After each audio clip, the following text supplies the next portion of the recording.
ബഹുമാന്യരെ, ഏവർക്കും യേശുക്രിസ്തുവിൻ്റെ തിരുനാമത്തിൽ വന്ദനങ്ങൾ. ഭാരതത്തിലെ ക്രൈസ്തവർ രാജ്യസ്നേഹികളല്ല എന്നും ബ്രിട്ടീഷ് പക്ഷപാതികളായി നിന്നുകൊണ്ട് അവർ ഈ രാജ്യത്തെ വിദേശികൾക്ക് ഒറ്റിക്കൊടുത്തു എന്നും ഒക്കെയുള്ള നിലയിലെ ചില പരാമർശങ്ങളും പ്രചാരവേലകളും അടുത്ത കാലത്തായി സംഘപരിവാർ നേതൃത്വത്തിൽ ഇന്ത്യയിൽ നടക്കുന്നുണ്ട്. എന്നാൽ സമീപകാലത്ത് ക്രൈസ്തവ സമൂഹത്തിനുള്ളിലേക്ക് കൂടി നുഴഞ്ഞു കയറാൻ ശ്രമിച്ച കേരളത്തിലെ BJP പോലെയുള്ള പാർട്ടികൾ ഈ പ്രചാരവേലയ്ക്ക് ഒരല്പം മൊറട്ടോറിയം പ്രഖ്യാപിച്ചിട്ടുണ്ട് എന്നത് ഞാൻ കാണാതിരിക്കുന്നില്ല.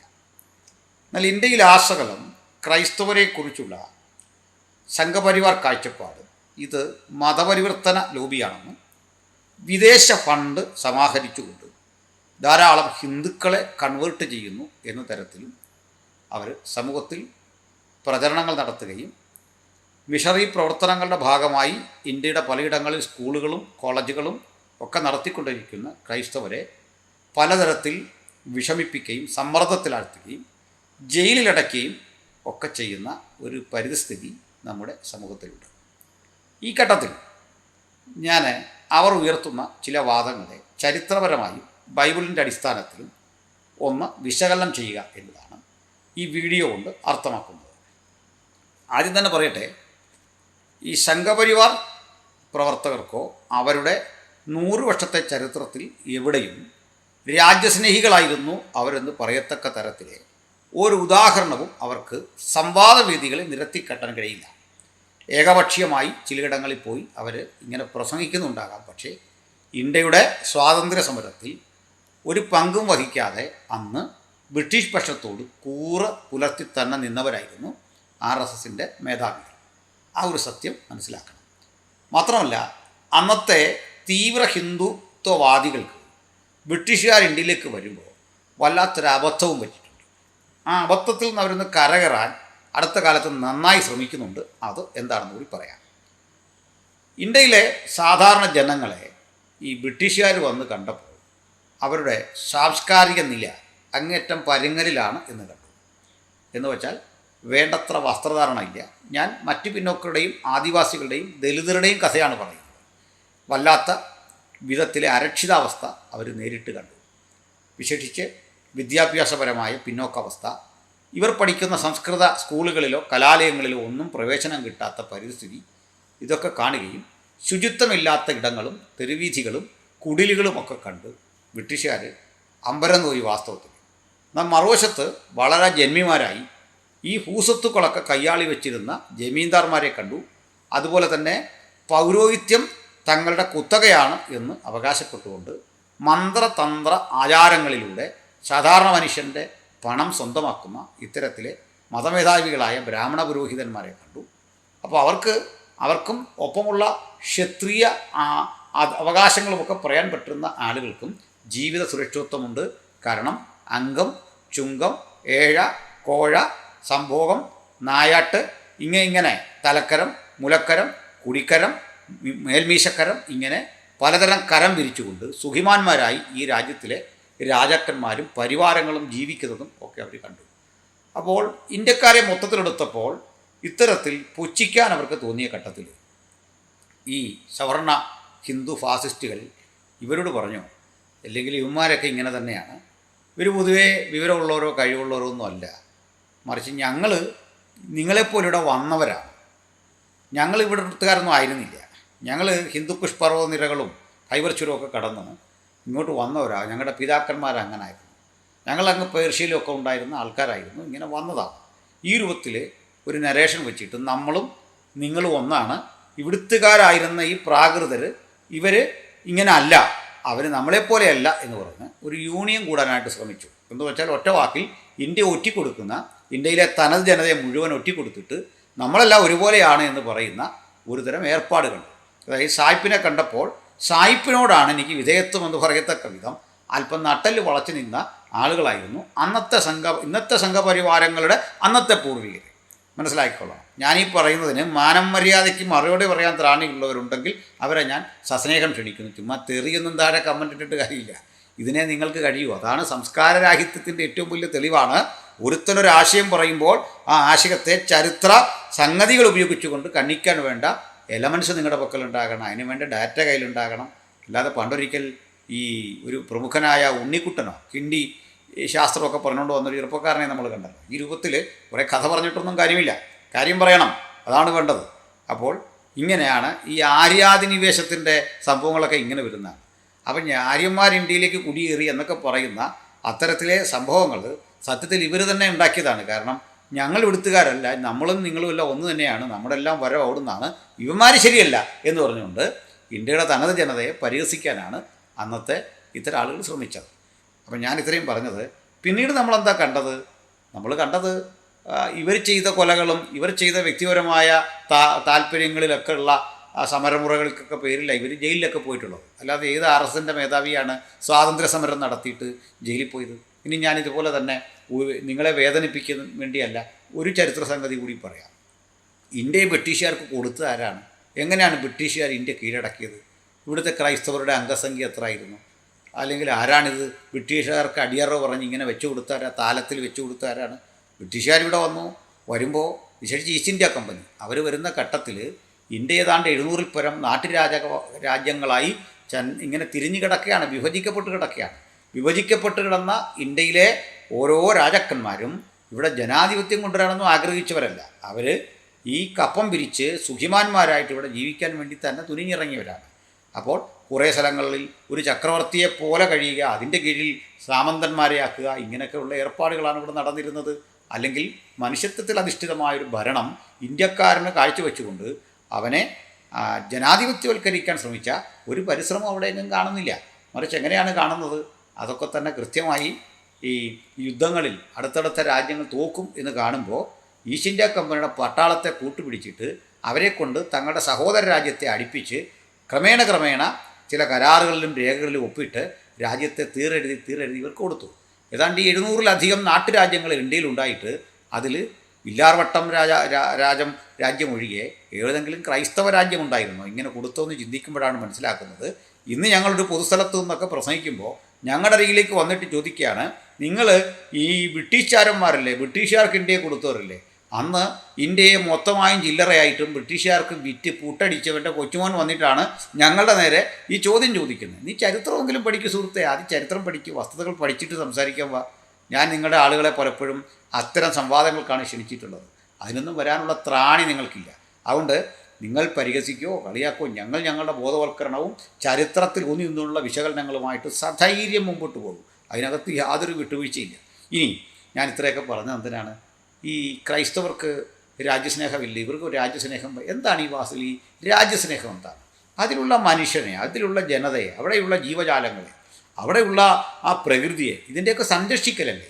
അപ്പോൾ ഒരു ഭരണകൂടത്തിൻ്റെ ലക്ഷ്യം എന്താണ്? ഈ ഭരണകൂടം ചെയ്യേണ്ടത് ഒരു രാജ്യത്തിലെ എല്ലാ മനുഷ്യർക്കും സ്വസ്ഥതയുള്ള ഒരു ഭരണം കാഴ്ചവെക്കുക എന്നുള്ളതാണ്. അതിന് പകരം എന്തായിരുന്നു ഈ സംഘപരിവാരങ്ങളുടെ രാഷ്ട്രീയ ശ്ലോകം എന്താ? അതിൻ്റെ കാഴ്ചപ്പാടെന്താ? ഒരു രാഷ്ട്രതന്ത്രജ്ഞത എന്താണ്? പലപ്പോഴും ആളുകൾ ഈ ചാണക്യസൂത്രം എന്നൊക്കെ പറയാറുണ്ട്. ചാണക്യൻ എന്താ ചെയ്തത്? ചാണക്യൻ കൂർമ്മബുദ്ധി ഉപയോഗിച്ചുകൊണ്ട് ഒരു രാജ്യത്തെ എങ്ങനെ നേരെ കൊണ്ടുപോകാനാണ് ചിന്തിച്ചത്. ചന്ദ്രഗുപ്ത മൗര്യൻ്റെ സദസ്സിലെ മന്ത്രിയായിരുന്ന ചാണക്യൻ ബുദ്ധിരാക്ഷസനായിരുന്നു. അതിനു പകരം ഇന്നത്തെ ചാണക്യന്മാരെന്താ ചെയ്തുകൊണ്ടിരിക്കുന്നത്? അവർ ഋഗ്വേദത്തിലെ ശ്ലോകം വായിച്ചിട്ട് ആ ശ്ലോകത്തിൻ്റെ അടിസ്ഥാനത്തിൽ അല്ലെങ്കിൽ മനുസ്മൃതിയിലെ ആശയങ്ങൾ മനസ്സിലാക്കിയിട്ട് അതിൻ്റെ അടിസ്ഥാനത്തിൽ നമ്മുടെ രാജ്യത്തെ മുമ്പോട്ട് കൊണ്ടുപോകുക എന്ന് പറയുന്ന ഒരു വിഭജന തന്ത്രമാണ് ഇന്ന് പയറ്റിക്കൊണ്ടിരിക്കുന്നത്. നമ്മൾ കേട്ടിട്ടുണ്ട്, സ്വസ്തി പ്രജാഭ്യാം പരിപാലയന്ത. എൻ്റെ ശ്ലോക ഉച്ചാരണത്തിൽ ആ സംസ്കൃത സ്വഭാവം കയറി വരുന്നില്ലെങ്കിൽ ശ്രമിക്കുക. എൻ്റെ മാതൃഭാഷ സംസ്കൃതമല്ല, ഇന്ത്യയുടെ ദേശീയ ഭാഷയെ സംസ്കൃതമല്ല. അതുകൊണ്ട് അതൊക്കെ സംവാദത്തിൽ നമുക്ക് വെക്കാം. സ്വസ്തി പ്രജാഭ്യാം പരിപാലയന്ത ന്യായേന മാർഗേണ മഹീമഹീശ ഗോ ബ്രാഹ്മണേഭ്യ സുഖമസ്തു നിത്യം ലോകസമസ്ത സുഖിനോ ഭവന്തു. എന്താ അതിൻ്റെ അർത്ഥം? ന്യായേണ മാർഗേണ നമ്മുടെ രാജ്യത്തെ പരിപാലിക്കുന്ന രാജാവ്, ന്യായത്താൽ മാർഗത്താൽ. എന്താ ഈ ന്യായവും മാർഗവും എന്നൊക്കെ പറഞ്ഞാൽ നമ്മൾ ഓർക്കേതാണ്ട് നല്ല നീതിബോധമുള്ള കാര്യങ്ങൾ എഴുതി വെച്ചിട്ടുണ്ടെന്നാണ്. അങ്ങനെയൊന്നും അല്ലെന്നേ.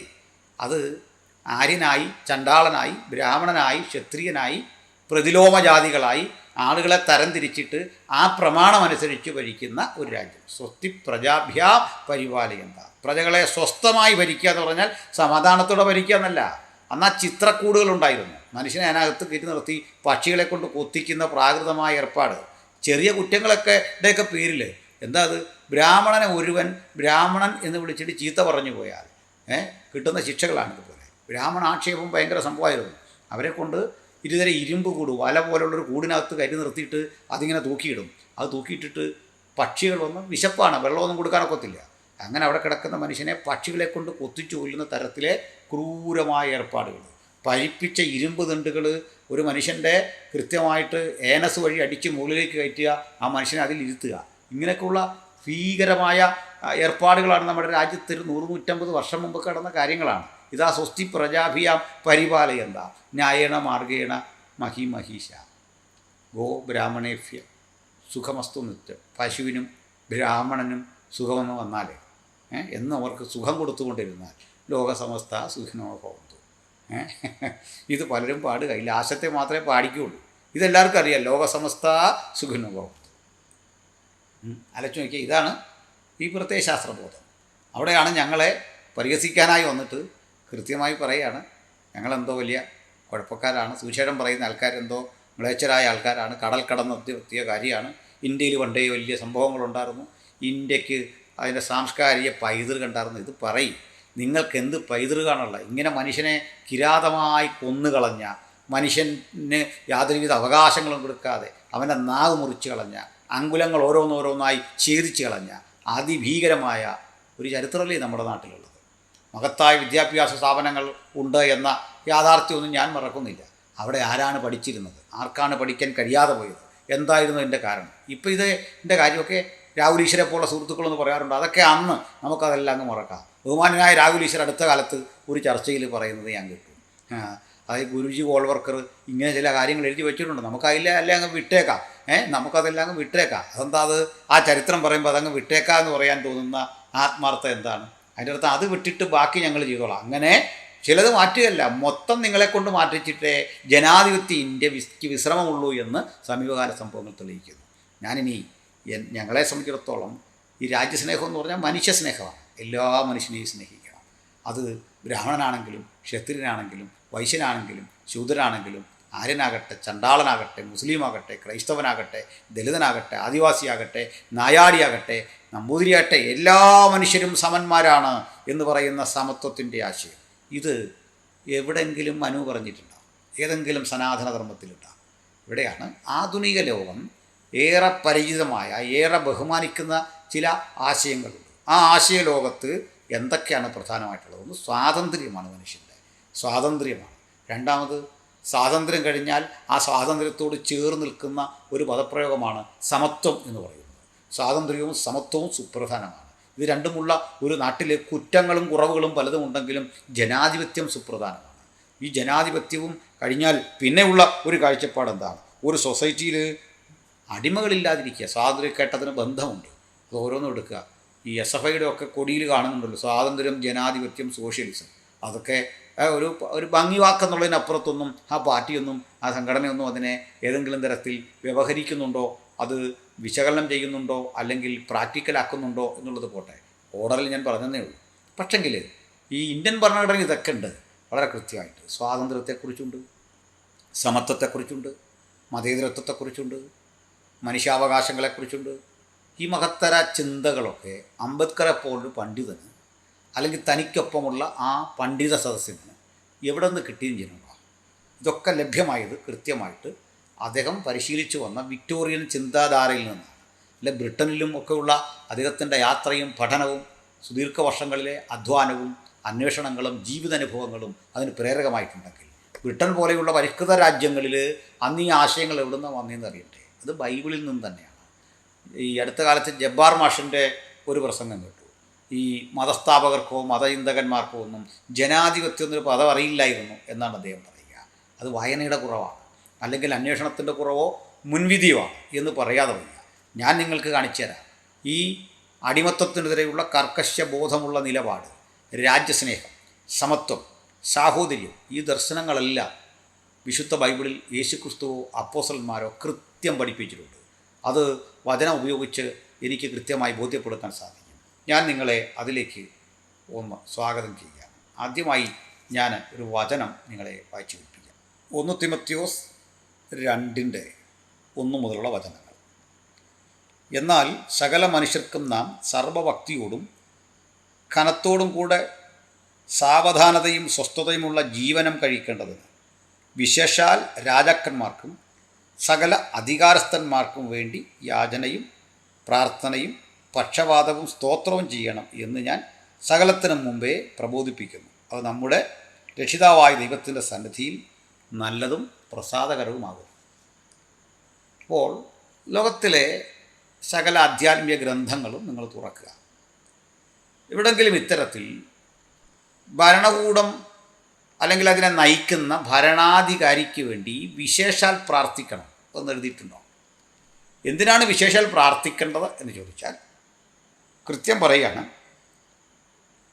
അങ്ങനെ പ്രാർത്ഥിക്കേണ്ടി വരുന്ന ഘട്ടം സ്വസ്ഥതയും നമുക്ക് ഭക്തി ഉണ്ടാകണം, സാവധാനതയും സ്വസ്ഥതയുമുള്ള ജീവനം കഴിക്കണം. അപ്പോൾ ജനങ്ങൾക്ക് സാവധാനതയും സ്വസ്ഥതയും ഭക്തിയുമൊക്കെ നിറഞ്ഞൊരു ജീവിതം കഴിക്കാൻ, മനുഷ്യന് സമാധാനമുള്ള, മനുഷ്യന് സാഹോദര്യവും സ്നേഹവും സമത്വവും ഒക്കെ ഉള്ളൊരു നല്ല ജീവിതം, ഒരു വെൽനസ് ഒരു വെൽഫെയർ ഒരു സൊസൈറ്റിക്ക് ഉണ്ടാകത്തക്ക വിധമുള്ള കാഴ്ചപ്പാടുകളും തീരുമാനങ്ങളും എടുക്കാൻ രാജാവിന് അല്ലെങ്കിൽ ഭരണാധികാരിക്ക് പ്രാപ്തി വരേണ്ടതെന്ന് നിങ്ങൾ പ്രാർത്ഥിക്കണം. അതിന് താഴെ പറയാണ്, അവർക്ക് വേണ്ടി പ്രാർത്ഥിക്കുമ്പോൾ തന്നെ അത് രക്ഷിതാവായ ദൈവത്തിൻ്റെ സന്നിധിയിൽ വളരെ പ്രസാദകരമായൊരു കാര്യമാകുന്നു, നല്ലതും പ്രസാദകരവുമാകുന്നു. ഇങ്ങനൊരു ആധ്യാത്മിക ഗ്രന്ഥം എൻ്റെ സുഹൃത്തുക്കൾ ചൂണ്ടിക്കാണിച്ചാട്ടെ. അല്ലാതെ പശുവിന് ആംബുലൻസ് ഉണ്ടാക്കി കൊടുത്തിട്ട് മനുഷ്യൻ്റെ ശരീരം സൈക്കിളിൽ വെച്ച് കെട്ടി ചവിട്ടി ദീർഘദൂരം കൊണ്ട് മറവ് ചെയ്യേണ്ടി വരുന്ന സാധു മനുഷ്യരുടെ അവസ്ഥയുണ്ട്. അവരുടെ നാട്ടിൽ പശുവിന് ആംബുലൻസ് ഉണ്ടാക്കുക എത്രമാത്രം കോമാളിത്തരാണ് നമ്മുടെ നാട്ടിൽ നടക്കുന്നത് നിങ്ങളെന്ന് ആലോചിച്ച് നോക്കുക. മനുഷ്യന് വിലയില്ല. ജീവജാലങ്ങൾക്ക് എല്ലാം കൊടുക്കണം, അതിൻ്റേതായ പരിഗണന എന്ന കാര്യത്തിൽ സംശയമൊന്നുമില്ല.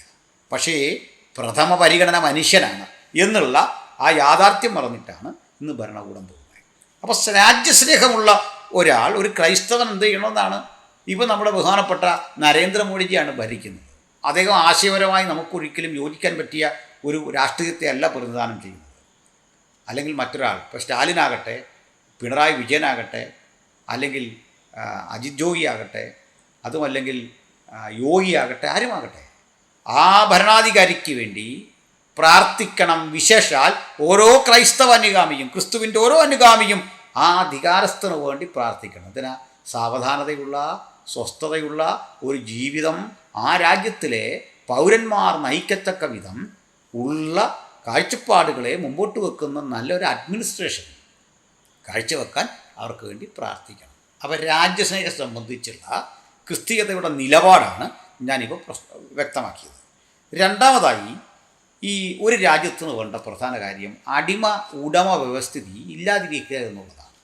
അടിമയും ഉടമയുമല്ല, അതിൽ നിന്ന് മാറിക്കൊണ്ട് മനുഷ്യർക്കല്ല അവരുടെ തൊഴിലിനെ ചെയ്യാൻ, ആ തൊഴിലിനൊക്കെ വിലയും നിലയും മാന്യതയും കൽപ്പിച്ചുകൊണ്ട് ആ തൊഴിൽപരമായ വിഭജനം ഒരിക്കലും ജാതീയമായതോ അല്ലെങ്കിൽ അവനെ വിവേചിക്കാൻ ഹേതുവായിത്തീരുന്ന ഒരു പരിസ്ഥിതിയിലേക്ക് പോകാതെ അവർക്ക് എല്ലാ തൊഴിലിനും മാന്യത കൽപ്പിക്കുക, അടിമ എന്നുള്ള ആ വ്യവസ്ഥിതി മാറ്റി അടിമയ്ക്ക് സാഹോദര്യത്തിൻ്റെ ഉയർന്ന നിലയിലേക്ക് അടിമയെ ഉയർത്തിക്കൊണ്ടുവന്ന ഒരു ചിന്താധാരയാണ് വിശുദ്ധ ബൈബിൾ.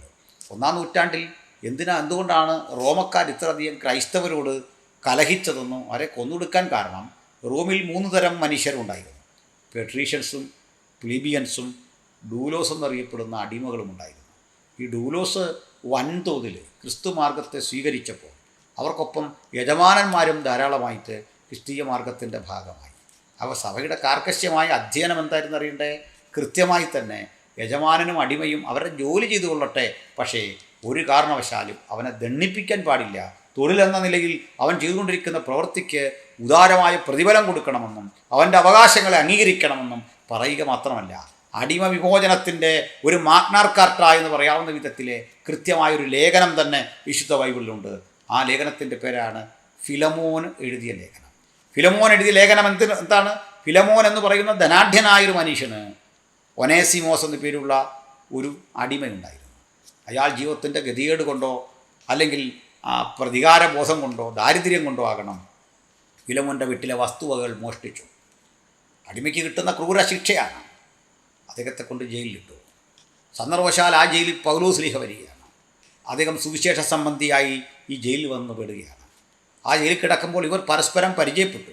ഏതാണ്ട് ആ കാലത്തിൻ്റെ ഇടയ്ക്ക് ഫിലമോനും യേശുവിനെ സ്വീകരിച്ചിരുന്നു. പിൽക്കാലത്ത് ഈ ഫിലമോനോട് പറഞ്ഞു കൊടുക്കുകയാണ്, ഞാൻ തടവിൽ വെച്ചൊരു പയ്യനെ പരിചയപ്പെട്ടു ഫിലമോനെ. ഒനാസിമോസ് എന്നാണ് അയാളുടെ പേര്. അയാൾ ഇന്നിതാ പശ്ചാത്താപ വിവശനായിട്ട് കുറ്റമേറ്റു പറഞ്ഞ് ഒരു നല്ല മനുഷ്യനാകാൻ ആഗ്രഹിക്കുന്നു. നീ അവനോട് കരുണ കാണിക്കണം. ഞാൻ ഈ തടവിൽ വെച്ച് അവനൊരു ആത്മീയ ജന്മം നൽകിയിരിക്കുന്നു.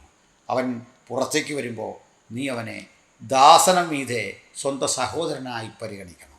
ഇനി അവൻ നിനക്ക് വല്ലതും കടപ്പെട്ടിട്ടുണ്ടെങ്കിൽ ഞാൻ എൻ്റെ കൈകൊണ്ട് അധ്വാനിച്ച് നിനക്കത് നൽകിക്കൊള്ളാം എന്ന് പറഞ്ഞുകൊണ്ട് അടിമയെ വിമോചിപ്പിക്കുന്ന, അടിമയ്ക്ക് സാഹോദര്യ ബന്ധം കൽപ്പിക്കുന്ന, സമത്വത്തിനും അപ്പുറമാണ് സാഹോദര്യമെന്ന് ഓർത്തുകൊള്ളണം, സാഹോദര്യ ബന്ധം കൽപ്പിക്കുന്ന ഉജ്ജ്വലമായ നിലപാട് പ്രഖ്യാപനമാണ് ഫിലമോൻ്റെ ലേഖനത്തിൽ നിങ്ങൾക്ക് കാണാനായിട്ട് സാധിക്കുന്നത്. അതുകൊണ്ട് നിങ്ങൾക്ക് 5 മിനിറ്റ് കൊണ്ട് വായിച്ചു തീർക്കാൻ കഴിയുന്ന ഫിലമോൻ്റെ ലേഖനം ഇന്ന് തന്നെ നിങ്ങൾ വായിക്കണം എന്നാണ് എൻ്റെ വിനീതമായിട്ടുള്ള ഒരപേക്ഷ. ഇനിയും പറയട്ടെ, എന്താണ് അതുവരെ സമൂഹത്തിൽ നിലനിന്നിരുന്ന അധികാരസ്ഥാനത്തേക്ക് ആളിനെ എടുക്കാനുള്ള രീതി എന്നറിയണ്ടേ? അത് ചീട്ടിടുന്നൊരു പതിവായിരുന്നു. പഴയ നിയമത്തിലുമൊക്കെ ചീട്ടിട്ട് ഒരാളെ തൽസ്ഥാനത്തേക്കാക്കുന്ന പതിവുണ്ട്. ബൈബിളിലെ അപ്പോസ്തല പ്രവൃത്തി 1-ാം അധ്യായത്തിൻ്റെ 26-ാം വാക്യമൊക്കെ പരിശോധിച്ചാൽ അവിടെ മത്തിയാസ് എന്നൊരു മനുഷ്യനെ ചീട്ടിട്ട് അധികാരസ്ഥാനത്തേക്ക് കൊണ്ടുവരുന്ന ഒരു പരിസ്ഥിതിയാണ്.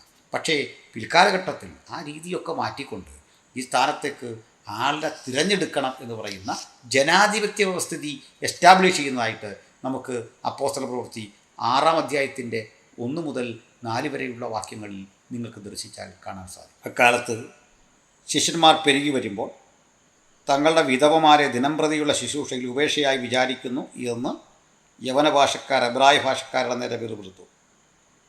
ശിഷ്യന്മാരുടെ കൂട്ടത്തെ പന്തിരുവർ വിളിച്ചു വരുത്തി, ഞങ്ങൾ ദൈവവചനം ഉപേക്ഷിച്ച് മേശകളിൽ ശുശ്രൂഷ ചെയ്യുന്നത് യോഗ്യമല്ല. ആകിയാൽ സഹോദരന്മാരെ, ആത്മാവും ജ്ഞാനവും നിറഞ്ഞ് നല്ല സാക്ഷ്യമുള്ള 7 പുരുഷന്മാരെ നിങ്ങളിൽ തന്നെ തിരിഞ്ഞുകൊള്ളുവിൻ.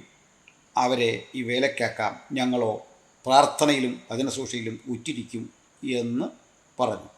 ഈ വാക്ക് കൂട്ടത്തിനൊക്കെയും ബോധ്യമായി. വിശ്വാസവും പരിശുദ്ധാത്മാവും നിറഞ്ഞ പുരുഷന്മാരായ സ്തെഫാനോസ്, ഫിലിപ്പോസ്, പ്രൊക്കരൈസ്, നിക്കാനോ, തിമോൻ, പർമനോസ്, യഹൂദ മതാനുസാരിയായ അന്ത്യോക്യക്കാരൻ നിക്കോ ലവൈസ് എന്നിവരെ തിരഞ്ഞെടുത്തു. അപ്പോൾ ഈ തിരഞ്ഞെടുപ്പ് എന്ന ആശയം അത് തീർച്ചയായിട്ടും ക്രൈസ്തവ സഭയുടെ 1-ാം നൂറ്റാണ്ടിലുണ്ടായിരുന്നു. ഇതിൽ കാര്യം ഓർക്കണം, ഇതിൻ്റെ ഓർഗനൈസേഴ്സായി നിന്ന സ്പിരിച്വൽ റലത്തിൽ നിന്ന് 12 അപ്പോസ്റ്റൽസ് അവിടെ ഉണ്ട്, 12 സ്ലീഹന്മാരുണ്ട്. അവരാരും ഇത്തരത്തിൽ വന്ന് സഭയുടെ സ്വത്തിൻ്റെ വ്യവഹാരത്തിൻ്റെ നേതാവാകാൻ ഇഷ്ടപ്പെട്ടില്ല. അത് പറഞ്ഞ് ഞങ്ങളുടെ ജോലി അതല്ല, ഞങ്ങൾ പ്രാർത്ഥന പ്രസംഗമായിട്ട് നിൽക്കുമ്പോൾ ഇത് ചെയ്യാൻ കഴിയുന്ന, പണം കൈകാര്യം ചെയ്യാൻ കഴിയുന്ന, ഭൗതിക സ്വത്തുക്കൾ കൈകാര്യം ചെയ്യാൻ കഴിയുന്ന, ആത്മനിറവുള്ള, ജ്ഞാനമുള്ള 7 പേരെ, ക്വാളിഫൈഡ് ആയിരിക്കണം, പ്രാപ്തി വേണം, 7 പേരെ നിങ്ങളുടെ ഇടയിൽ തിരഞ്ഞെടുക്കാൻ പറഞ്ഞു. അതിനുള്ള ചോയ്സ് ജനത്തിന് കൊടുത്തുകൊണ്ട് കുറ്റമറ്റതല്ലായിരിക്കാം, കുറവുകളുണ്ടായിരിക്കാം, ജനാധിപത്യമാണ് ഒരു ഭരണവ്യവസ്ഥയ്ക്ക് അടിസ്ഥാനം എന്ന് 1-ാം നൂറ്റാണ്ടിലെ സ്ഥാപിച്ചു. ഇത് കാണാതെയായിരിക്കണം ജബ്ബാർ മാഷും മറ്റുമൊക്കെ പറയുന്നത് ജനാധിപത്യമൊന്നും ഇവർ കേട്ടിട്ടില്ല. സാറേ, നിങ്ങൾ കേൾക്കും മുമ്പ് ജനാധിപത്യമുണ്ട്. ജനങ്ങൾ തിരഞ്ഞെടുക്കുന്ന ഭരണാധികാരി ഒരു സമൂഹത്തെ നയിക്കാൻ അവനാണ് പ്രാപ്തൻ. അവൻ അധികാരം കൊടുത്തുകൊണ്ട് ഈ സ്ഥലത്തേക്ക് കൊണ്ടുവരികയും അവർ ജനത്തിൻ്റെ സേവകന്മാരായിരിക്കുകയും വേണമെന്നുള്ള അധ്യയനം നിങ്ങൾക്ക് ബൈബിളിൽ കാണാം. അടുത്തത് എന്താണ് കാണുന്നത്? നമുക്ക് സോഷ്യലിസമാണ് കാണുന്നത്. അതിൻ്റെയും പാഠങ്ങൾ വിശുദ്ധ ബൈബിളിലുണ്ട്. സോഷ്യലിസത്തിൻ്റെ പാഠങ്ങൾ എന്താണ്? ആ സോഷ്യലിസത്തിൻ്റെ പാഠം ഞാനും നിങ്ങളും ഒക്കെ അത് മനസ്സിലാക്കിയിട്ടുണ്ട്. സോഷ്യലിസത്തിൻ്റെ ഒരപര്യാപ്തതയും അവിടെയുണ്ട്. അത് എല്ലാ അളവിലും ഒരു സമത്വത്തിൻ്റെ ആ പൂർണ്ണ അളവിലെ കാഴ്ചപ്പാടിൽ നമുക്ക് ആക്കാൻ കഴിയുന്നില്ല. നെഹ്റു ഒക്കെ അത് നന്നായി പഠിച്ചിട്ടുണ്ട്, വ്യാഖ്യാനിച്ചിട്ടുണ്ട്. അതുകൊണ്ട് ഞാൻ അതിൻ്റെ പൊളിറ്റിക്കൽ തലത്തിലേക്ക് അധികം പോകുന്നില്ല. എങ്കിലും ഈ സാമ്പത്തിക നീതിയാണ് അത് ഉദ്ദേശിക്കുന്നതെങ്കിൽ ആ വഴി വരെ അത് വളരാവുള്ളൂ. ഒരു ജോലി ചെയ്യുന്ന മനുഷ്യന് അയാൾക്ക് വേണ്ട ജീവിത കാഴ്ചപ്പാടുകളിൽ അദ്ദേഹത്തിൻ്റെ കഷ്ടപ്പാടുകളിൽ ചെയ്ത ജോലിക്ക് തത്തുല്യമായ അളവിലെ ബഹുമാനവും പ്രതിഫലവും ഒക്കെ കിട്ടുന്ന അവസ്ഥാവിശേഷം അതിനുണ്ടാകണം. എന്നാൽ നമ്മളെല്ലാം നമുക്ക് ഒരേ സമ്പത്ത്, ഒരേ സ്റ്റാറ്റസ്, അങ്ങനെയുള്ളൊരു കാഴ്ചപ്പാട് വാസ്തവത്തിൽ സോഷ്യലിസത്തിൻ്റെ തെറ്റായ വ്യാഖ്യാനമാണ്. അറിയാത്ത കൊണ്ടായിരിക്കും ആളുകൾ അങ്ങനെയൊക്കെ ധരിക്കുന്നത്. എന്നാൽ ബൈബിളിൽ സോഷ്യലിസം ഉണ്ട്. എന്താണെന്ന് അറിയണ്ടേ? നിങ്ങൾക്ക് അപ്പോസ്തലപ്രവൃത്തി 2-ാം അധ്യായത്തിൻ്റെ 43 മുതൽ 47 വരെയുള്ള വചനങ്ങളും ഞാൻ പരിചയപ്പെടുത്തുന്നു. ശ്രദ്ധിക്കുക. അപ്പോസ്തലന്മാരാൽ ഏറിയ അത്ഭുതങ്ങളും അടയാളങ്ങളും നടന്നു. വിശ്വസിച്ചവർ എല്ലാവരും ഒരുമിച്ചിരുന്നു.